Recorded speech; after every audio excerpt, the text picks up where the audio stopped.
My main man, Eric Lopez, joining us right now from D1 Softball. Eric, man, great to see you, brother. Pete, it's great to talk to you, which means I can't believe it. We're already in championship week. I felt like the other day the season started, but it's gone by fast, and we got an exciting conference championship to cover here this week. Dude, I'm so stoked, and there's a lot of prolific players heading into this tournament. I want to know who you're most excited to see. You've seen them all over the course of the season, but as you get set to head to Oklahoma City, the softball capital of the world, for the Big 12 tournament, what player can you just not wait to see? Gonna narrow it down to one? That's hard. Yeah, you can give me your top two. All right, well, I got to go with the obvious one, Nyjah Kennedy. I mean, she is worth watching in person, what she does, especially this year, Pete. We know what she could do with her arm, but her bat, she's had a pretty good year. I remember talking to Jerry Glasgow before the year. He's like, yeah, she can hit for power, and she has. So she's been a two-way player when she gets inserted into the lineup. So I'm excited to see that live in person. And I would say the other player to watch is Devin Netz, who might be one of the best two-way players in the country, might win Big 12 Player of the Year, ace for the Arizona Wildcats, but also has a big bat, middle of their lineup. So I would say those two would be a good start, but there's others. So when you look at the bracket, how it breaks down so far, what team do you feel? Look, dude, you've been coming to this tournament for a very long time. I've been lucky enough. I got a chance to call it last year. I've been following it forever, obviously back again this year. But you came into the tournament, you'd look at Oklahoma and Texas, and especially Oklahoma. You'd say, okay, like, how is Oklahoma going to win? Okay, now we've got a wide open field, dude. What team do you think has the most advantageous edge coming into this? It's a great question because it feels brand new, right? Like I remember a year ago by Thursday, once Oklahoma State was upset by BYU, it kind of felt inevitable. It was going to be Oklahoma and Texas. I don't feel that way this year. I think Oklahoma State, you would think on geography alone, would have an edge, but they haven't played well in the Big 12 championships the last 2 years. So I think that's an interesting plot line to see if they could turn that around, if they want to make a run here and win the Big 12 title, once something they do know the experience about from 2022 as a program. Texas Tech has the best player in the sport, so you always give the edge to that. But Arizona might have the better draw. They have the best offense in the Big 12, deep lineup, maybe the best outfield in the Big 12 with Dakota Kennedy. And, of course, you got Altmaier and Reagan Shockey, with Netz, of course, being a two-way player and a lot of arms. I would say they're my favorites. I'm writing a preview for D1 Softball, but they would be my slight favorites as far as just because I think they have the total package. Plus, Texas Tech has a brutal draw to get to the championship game with potentially playing, if they even get past the Baylor-Kansas winner, they may have to play either Ruby Malin and Oklahoma State or Arizona State and Kenzie Brown. Not an easy draw for Texas Tech. And all these teams, as good as teams like Texas Tech and Arizona are, they're all beatable. They've been beaten at points this year, which is much different from the scenarios with Oklahoma in the past. When you look at Baylor, you know, a bubble team. We're here in Central Texas. A lot of people are honed in on this tournament to see how they can do and improve their standing to get in to the tournament. Where do you have the Bears right now? They probably got to get to the Big 12 final to get to the bubble talk, and then, automatic bid might have to be the rate. This Iowa State series loss this weekend really hurt them. They were on the cusp. They got some great wins. But as we talk, they're a 500 overall record team with an RPI in the low 50s. They got to boost that up.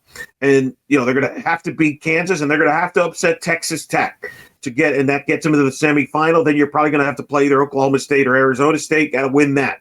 That's how you get yourself in that large spot, I think, is to get to the Big 12 final. But the fact, Pete, that we're even having this conversation, considering the injuries that Baylor has had this year, is pretty remarkable. I mean, I think Glenn Morris basically had to depend on Lily Walker. I feel like every time I tune into Baylor, she's pitching.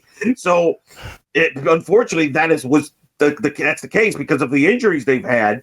Offensively, they've had some nagging injuries. Govan wasn't healthy to start the year, so the injuries decimated this team. And the fact that we're even having this conversation is a credit to Glenn Moore and the job they've done, because they played some good softball in the second half of the year, and I think do pose a threat, assuming they get past Kansas, for Texas Tech in that quarterfinal.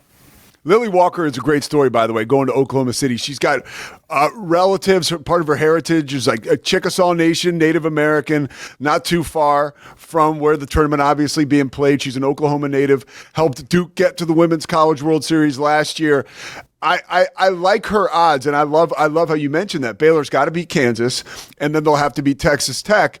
But as far as being ready for this moment, they've got the woman in the circle to turn the keys over to that can hopefully turn in a couple big-time performances.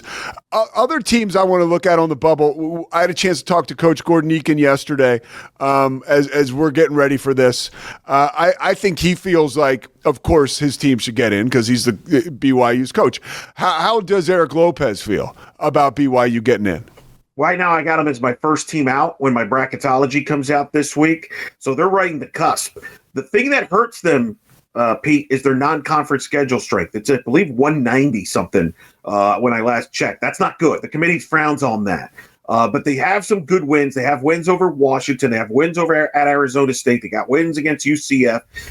So they have the wins. I think they got to get to the Big 12 final. You look at their draw. They open with Houston. That's a must-win for them. They cannot lose that game. Then they get, if they win that, they get Iowa State. And boy, Iowa State's been the surprise of the Big 12. I think Jamie Pinkerton should win Coach of the Year.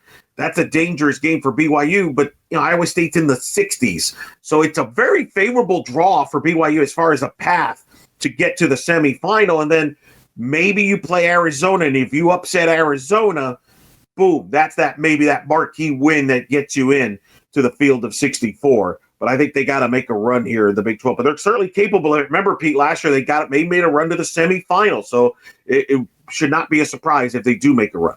What do you think it would mean for BYU to get back to the tournament? I mean, like, what is it? I think that, and give me some grace here, but like 18 straight years for Coach Eakin. And then now 3 straight where they haven't made it. Like, how important is it for that program to punch their ticket to the field of 64 again? I mean, it's significant considering where they came from. They were in the West Coast Conference. I think people forget that.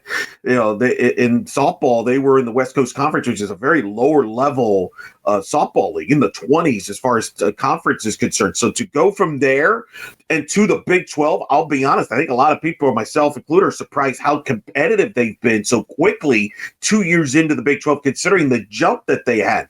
It would be the equivalent, Pete, of a college football or basketball program coming from a lower level conference. Let's use the basketball reference. Imagine a basketball program going from the A-Sun straight to the Big 12. That'd be a huge jump, right? Same here.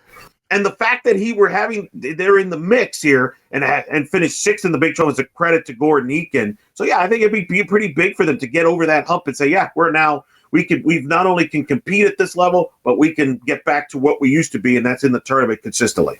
One of the teams I'm so excited to see, because I haven't seen them at all this year, is Arizona State. Obviously, a new addition to the Big 12, along with Arizona this year. What are your feelings about the Sun Devils?